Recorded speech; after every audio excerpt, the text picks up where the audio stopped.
നമുക്ക് ഏഴാമത്തെ ശ്ലോകം നോക്കാം. നീ സത്യം ജ്ഞാനമാനന്ദം, നീ തന്നെ വർത്തമാനവും ഭൂതവും ഭാവിയും വേറല്ല, ഓതും മൊഴിയുമോർക്കിൽ നീ. ദൈവദശകത്തിൽ ഗുരുദേവൻ വാഴ്ത്തി സ്തുതിക്കുന്ന ദൈവത്തിൻ്റെ രൂപം എന്താണ് എന്ന് ഈ ശ്ലോകത്തിലൂടെ വ്യക്തമാകുകയാണ്. അതിൽ ഒന്നാമതായി പറയുന്നത് ദൈവം സത്യമാണ് എന്നാണ്. സത്യം എന്ന് പറഞ്ഞാൽ മാറ്റമില്ലാതെ നിലനിൽപ്പ് എന്നാണ്, മാറ്റമില്ലാത്ത നിലനിൽപ്പ് എന്നാണ്.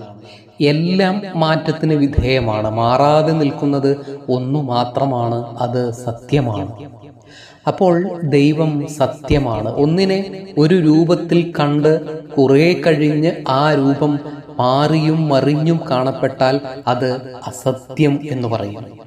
ഈ പ്രപഞ്ചത്തിൽ കാണപ്പെടുന്ന പലതും ഇത്തരത്തിൽ നിരന്തരം രൂപം മാറാൻ കഴിവുള്ളവയാണ്. ഏതുപോലെ എന്നാൽ സ്വർണം കൊണ്ട് നിർമ്മിച്ച വള, മാല, കമ്മൽ, മോതിരം എന്നീ ആഭരണ രൂപങ്ങൾ തൽക്കാല കാഴ്ചകൾ മാത്രമാണ്.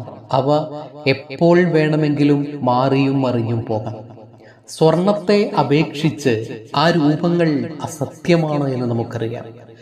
ആഭരണങ്ങൾ എങ്ങനെയൊക്കെ മാറി മറിഞ്ഞാലും അതിൽ മായാതെ മറയാതെ നിൽക്കുന്ന വസ്തു സ്വർണമാണ്. സ്വർണം സത്യമാണ് എന്നും പറയാം. അതുപോലെ കാണപ്പെടുന്ന മാറിമറിയുന്ന പ്രപഞ്ചത്തിലെ കാഴ്ചകൾ അസത്യമാണെന്നും ഈ കാഴ്ചകൾക്കൊക്കെയും അപ്പുറം ആഭരണ രൂപങ്ങളിൽ സ്വർണമെന്നതുപോലെ മാറാതെ മറിയാതെ ഒരു വസ്തു നിലനിൽക്കുന്നുണ്ടെന്നും കണ്ടെത്താൻ കഴിഞ്ഞാൽ അതാണ് സത്യം എന്ന് പറയുന്നത്.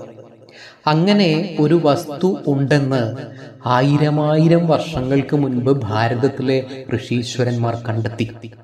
ആ വസ്തുവിനെ ആശ്രയിക്കാതെ ഈ പ്രപഞ്ചത്തിന് നിലനിൽപ്പില്ല. അപ്പോൾ ശാശ്വതമായ നിലനിൽപ്പാണ് സത്യം. അങ്ങനെ കണ്ടെത്തിയതാണ് സത്യം അഥവാ പരബ്രഹ്മം എന്ന് പറയുന്നത്. പിന്നീട് പറയുന്നത് ദൈവം ജ്ഞാനമാണ് എന്നാണ്. അറിവ് എന്ന് പറയുമ്പോൾ നാം ധരിക്കുന്നത് ഏതെങ്കിലും ഒരു വിഷയത്തിലുള്ള സാധാരണ അറിവ് എന്നാണ്. എന്നാൽ ഇവിടെ സത്യമേത് അസത്യമേത് എന്ന തിരിച്ചറിവിനെയാണ് ജ്ഞാനം എന്ന് പറയുന്നത്. ഈ തിരിച്ചറിവ്